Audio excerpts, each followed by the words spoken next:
আসসালামু আলাইকুম ওয়া রাহমাতুল্লাহি ওয়া বারাকাতুহু ইন্নাল হামদালিল্লাহ নাহমাদুহু ওয়া নুসাল্লি আলা রাসূলিল কারীম আম্মা বা'দ। সম্মানীয় ভিউয়ার্স, আশা করি সকলেই ভালো আছেন আলহামদুলিল্লাহ। আল্লাহ রাব্বুল আলামিন বলেন, বান্দার কোনো অভাব আল্লাহ রাব্বুল আলামিন অপূর্ণ রাখেন না। সেই অভাবটা এক সময় না এক সময় আল্লাহ রাব্বুল আলামিন পূর্ণ করে দেন। সুবহানাল্লাহ। বান্দার ভালোবাসা, বান্দার মোহাব্বত কিসের মধ্যে থাকবে? একমাত্র হুব্বু বিল্লাহ খুবজু ফিল্লাহ, আল্লাহর প্রতি থাকবে। বান্দা কাউকে ঘৃণা করলেও আল্লাহর জন্যই করবে, কাউকে ভালোবাসলেও আল্লাহর জন্যই ভালোবাসবে। হুব্বুদ দুনিয়া রাসু কুল্লি খাতিয়া, দুনিয়ার মোহাব্বত সমস্ত গুনাহের মূল। আজকে দুনিয়াটাকে এমনভাবে আমরা গ্রাস করে নিয়েছি, দুনিয়া আমাকে এমনভাবে গ্রাস করে নিয়েছে, না আমি বের হতে পারছি, না আমি এর থেকে ঢুকতে পারছি।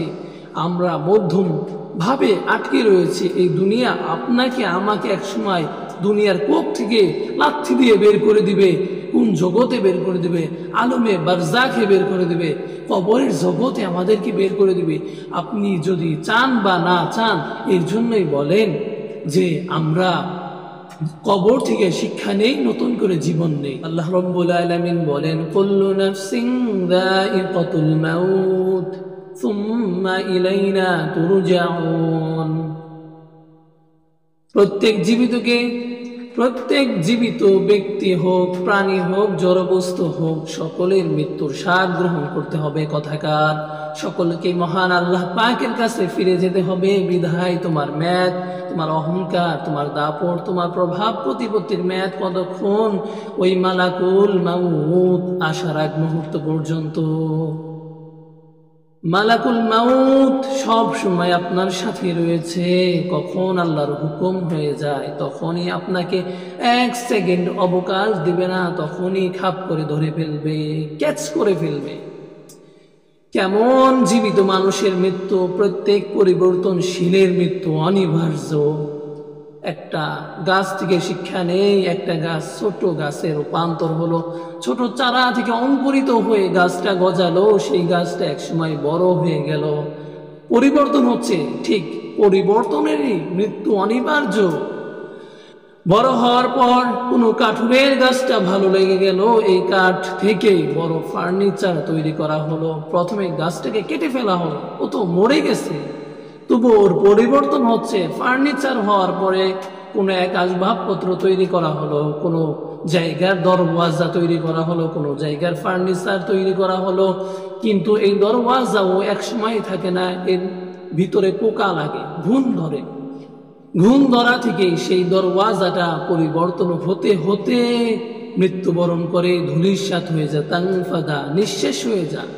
ঠিক মানুষ তেমনি ভাবে যতই পরিবর্তনের আসনে বসুক না কেন, তার অবস্থান কিশোর থেকে, শৈশব থেকে কিশোর বার্ধক্য, এমনি ভাবে বয়স্ক বৃদ্ধ হোক, এবং এমন পর্যায়ে আসবে, সে পর্যায়ে তাকে কোনো কিচ্ছু তাকে অবকাশ দিবে না। শরীরের অসুস্থ থেকে আল্লাহ রাব্বুল আলামিন তাকে মেসেজ দিচ্ছেন। কেউ সামনে থেকে ইন্তিকাল করলে আল্লাহ রাব্বুল আলামিন মেসেজ দিচ্ছেন। এই মৃত্যু থেকে শিক্ষা নেই, জীবনটাকে নতুন করে নেই। যদি আপনি জীবনটা নতুন করে গড়তে পারেন, এই কবর থেকে আপনি শিক্ষা নিতে পারেন, তাহলে এটাই আপনার জন্য সবচেয়ে বড় প্রাপ্তি, বড় সফলতা। সফলতার মানদণ্ডে তো এইভাবেই আপনাকে ত্যাগ করে পৌঁছাতে হবে। দুনিয়ার মহাব্বতকে আপনাকে ত্যাগ করতে হবে। এই জন্যই বান্দাকে আল্লাহ রাব্বুল আলামিন জানিয়ে দেন, الذي خلق الموت والحياة ليبلوكم أيكم أحسن عملا। আল্লাযী, যিনি আল্লাহ মৃত্যু তৈরি করেছেন, ওই আল্লাহ হায়াত তৈরি করেছেন এবং মাঝখানের মধ্যে অবকাশ দিয়েছেন, জীবন দিয়েছেন। সেই জীবনটা হচ্ছে পরীক্ষার জীবন। আমি অবশ্যই তোমাদেরকে পরীক্ষা করব। আইয়ুকুম আহসানু আমালা, কে তোমাদের মধ্যে সৎ কর্মজীবী, কে তোমাদের মধ্যে কে বেশি এ প্লাস প্রাপ্ত, আমি তাদেরকে এভাবেই নির্বাচন করব। পরীক্ষায় সকলেই পাশ করে, কিন্তু সকলেই একই রেজাল্টে পাশ করে না। কেউ এ প্লাস পায়, কেউ গোল্ডেন এ প্লাস পায়, কেউ শুধু এ পায়, কেউ শুধু এ মাইনাস পায়।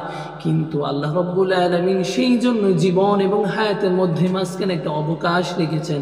কিঞ্চিত মাত্র অবকাশ থেকে তোমাকে নির্বাচন করা হবে, তুমি তোমার হায়াত অনুসারে জীবনটাকে কাজে লাগাও। যদি তোমার জীবনটাকে কাজে লাগাতে পারো, তোমার একুলেও শান্তি অকুলেও মুক্তির পথ তুমি পেয়ে যাবে। তুমি সফলতার মানদণ্ডে উচ্চ শিখরে পৌঁছে যাবে। বান্দা সাকসেসফুল তো সেদিন হবে যেদিন পুলসিরাত পার হয়ে জান্নাতে যাবে। দুনিয়ায় কোনো সাকসেস নয়, সাকসেস তো সেদিনই হবো যেদিন পুলসিরাত পার হয়ে জান্নাতে যাব। আল্লাহ রাব্বুল আলামিন আমাদেরকে সাকসেস ও আসল সফলতা চিনার তৌফিক দান করুন। ওমা তৌফিক ইল্লা বিল্লাহ ওয়া আখিরু দাওয়ানা আনিল হামদুলিল্লাহি রাব্বিল আলামিন।